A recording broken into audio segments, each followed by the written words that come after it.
Why do so many of us feel like we don't have enough time these days? There are many, many answers to this question. Scientifically speaking, the days are getting shorter, meaning the 24 hours in a day aren't 24 hours anymore. The earth is simply moving faster and faster in order to go into what we call the fifth dimension. However, because I'm not a scientist, there's no way I can explain this properly. I can understand it when they tell me about it, but I can't really explain it. So I'm going to give a different explanation. From a metaphysical point of view, we are going into no time. We are going to the fifth dimension where time is not linear. All time exists at the same time. Again, it's a little mind-boggling, and I don't know the details to be able to explain it better. But this is the reason why we feel like we do not have enough time lately. Time is imploding. Soon, I don't know how soon, I don't know exactly how many years, whether it's 2, 3, 5, or 10, but soon we are going to have to say goodbye to time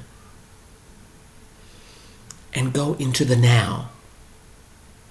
We will only be thinking of the now. We will not be worried about the past. We will have memories of the past, but we will not be angry about it or feel guilty about it, that we didn't do things or we should have done things differently. And we won't worry about the future, whether it's going to be okay, because we will have this innate feeling that everything is always going to be okay. I am in a school, I'm on a stage here on earth, and it's only a movie. What could possibly go wrong in a movie? I'm an actor. I am acting. That's the feeling we're going to have all the time.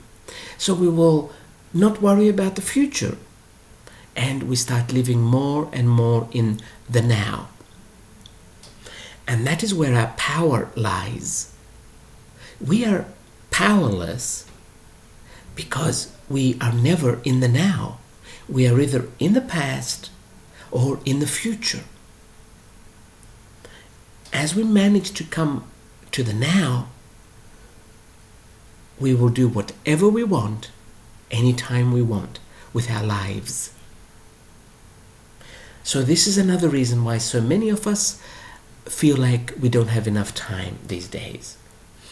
Another reason I'm finding out when clients ask their higher self, what can I do to have more time? And the higher self will reply something along the lines of, no, I am bringing you to this situation where you do not have enough time, so you can start asking yourself, what do I need to let go of so that I can have more time for me? Because we do so many things that are no longer necessary. So many things that simply keep us in the third dimension, keep us from going to the next level of evolution or to our personal growth level, to a level of personal growth. So our soul is bringing us situations that will eventually force us to ask ourselves, do I need to be this busy? Do I need to take care of everything and everyone? Do I need to worry about everything and everyone? Do I need to control everything and everyone? By the way, when we have a need to control, it's really because we are afraid we will not survive. So as we control our environment, and as we control every detail of our lives, and the very good ones, as we control other people, very good ones meaning the ones that are very good at controlling. I used to be a control freak for many, many years. I have absolutely no regrets I loved every second of it. However, as I learned more and more about myself, I looked back and I asked the universe, where the hell did that need come from? And my reply was, it's based on survival.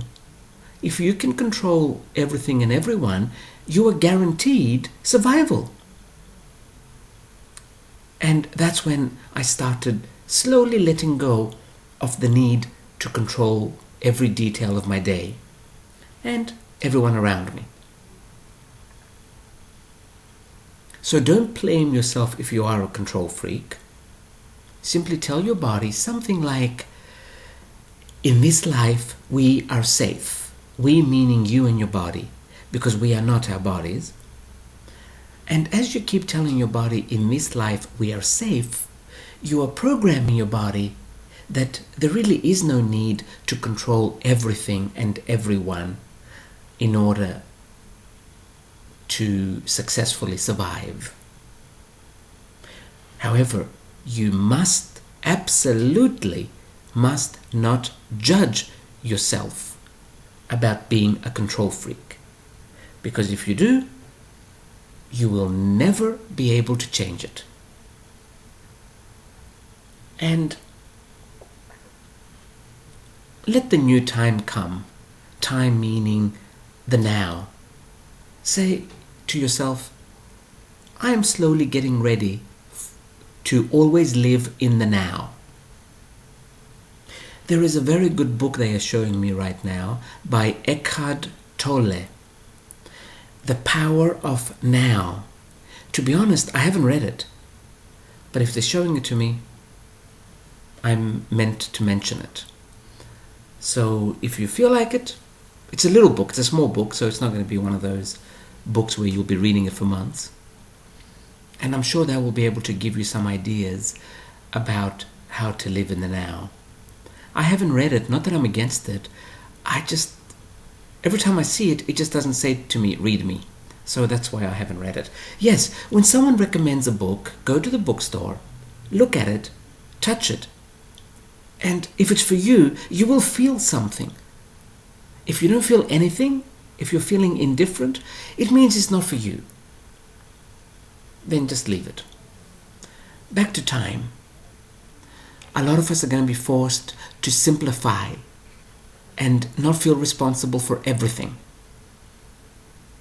Also, another good line I learned when I was going into these metaphysical things, my soul told me one day, you make yourself busy so that you will not look in, so that you will not focus on yourself, so that you can keep telling yourself, I'm too busy for me. I'm too busy to focus on me. So this is why we make ourselves busy, or we create so many problems in our life that are not real problems.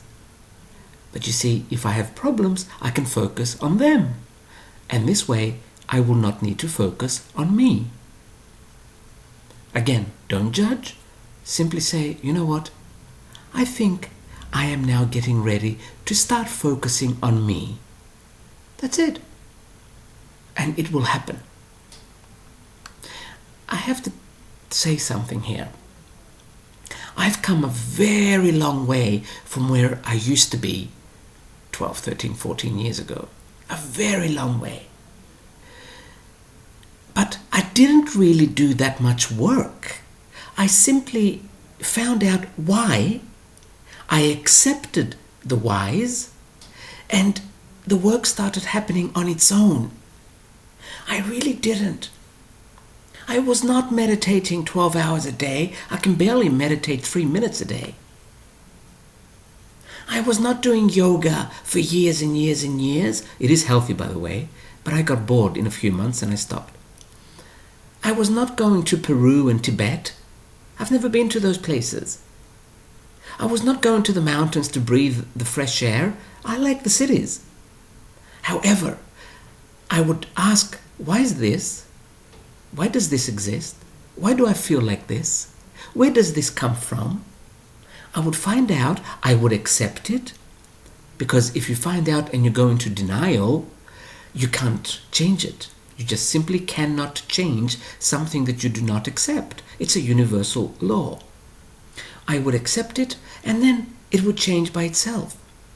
So don't think that you have to do work to become happy, or you have to do work to become fifth dimensional, or to become enlightened, or to become spiritual. No, you don't.